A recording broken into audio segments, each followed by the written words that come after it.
યુજીસીના જે નવા નિયમો હતા તેના પર સુપ્રીમ કોર્ટ દ્વારા અત્યારે રોક લગાવી દેવામાં આવી છે।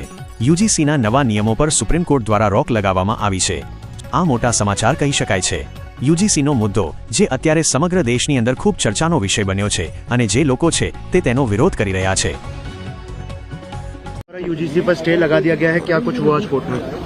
आज माननीय सुप्रीम कोर्ट ने जो यूजीसी रेगुलेशंस नए नियम पास किए गए हैं उस पर सुप्रीम कोर्ट ने रोक लगाई है, उसको एबियंस में रखा है और सुप्रीम कोर्ट ने अपनी पावर्स को एक्सरसाइज करते हुए अंडर आर्टिकल 142 जो यूजीसी रेगुलेशंस 2012 हैं उनको इन ऑपरेशन किया, उनको प्रभावी किया।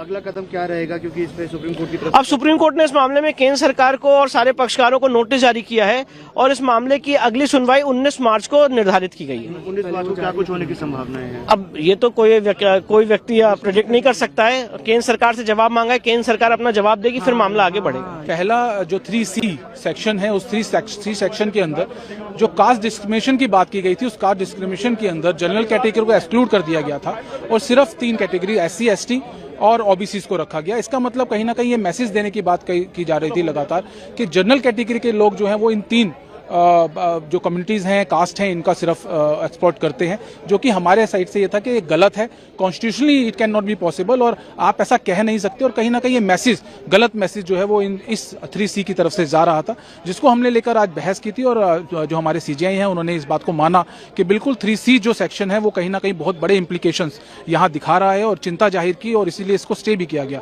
साथ साथ हमारा आर्गूमेंट ये भी था कि जो सेक्शन 8 के अंदर जो इक्विटी कमेटी बनाने की बात की गई थी, वो इक्विटी कमेटी की जो बनाने की बात है हम उसको लीगली चैलेंज कर रहे हैं।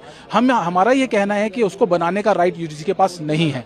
वो कमेटी या तो यूजीसी सेंट्रल लेवल पे फ्रेम कर सकती है, नहीं तो कॉलेजेस के स्टेट लेवल के ऊपर वो कमेटी जो है फ्रेम नहीं की जा सकती।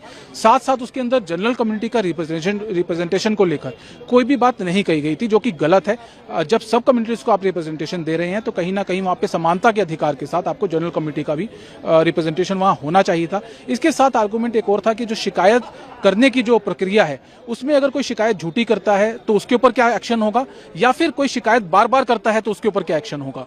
तो इस चीज को लेकर भी यहाँ आज बात की गई और CJI ने इस बात को माना कि बहुत सारे फॉल्स हैं यहाँ पे जिनको भरने की जरूरत है और इसी को लेकर एक सजेशन CJI की तरफ से आया। उन्होंने ये कहा है कि एक कमेटी यहाँ पे गठित की जाए, जिस कमेटी के अंदर जो लीगल एक्सपर्ट हों वो होने चाहिए, जो एकोमोडेशन हो वो होने चाहिए, जो सामाजिक कार्यकर्ता हैं जो इस सस्पेक्ट के बारे में नॉलेज रखते हैं वो होने चाहिए। उसको लेकर कमेटी बने और रूल रेगुलेशन को दोबारा से देखा जाए और ऐसे रूल रेगुलेशन बनाए जाए जो समाज के लिए, हमारी यूनिवर्सिटीज के लिए और बच्चों के लिए सही हो और समानता के अधिकार को मैनेज करते हैं। अब अगली सुनवाई किस तारीख को होगी सर?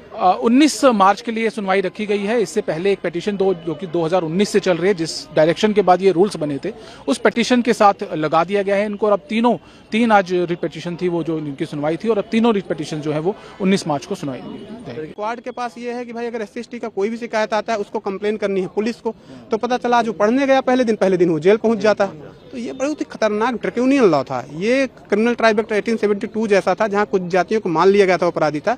इस रेगुलेशन ने मान लिया था कि जनरल कैटेगरी के बच्चे अपराधी हैं। इसी के खिलाफ आज हम आए थे। ईश्वर की कृपा है, महात्मा गांधी के आशीर्वाद, हमने निकलते ही महात्मा गांधी जी से आशीर्वाद आज मांगा है। आज उनकी ही कृपा से सत्य की जीत हुई है। और सत्यम जी, अब अगली तारीख कब मिली है?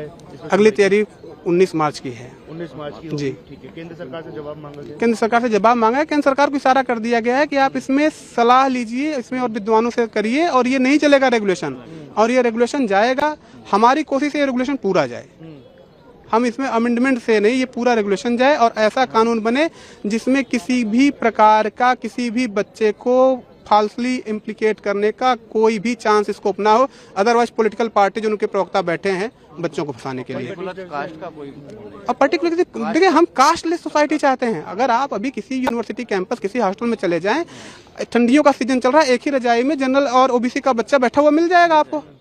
आपने ऐसा बना दिया कि जैसे जी यूनिवर्सिटी डिवाइडेड है।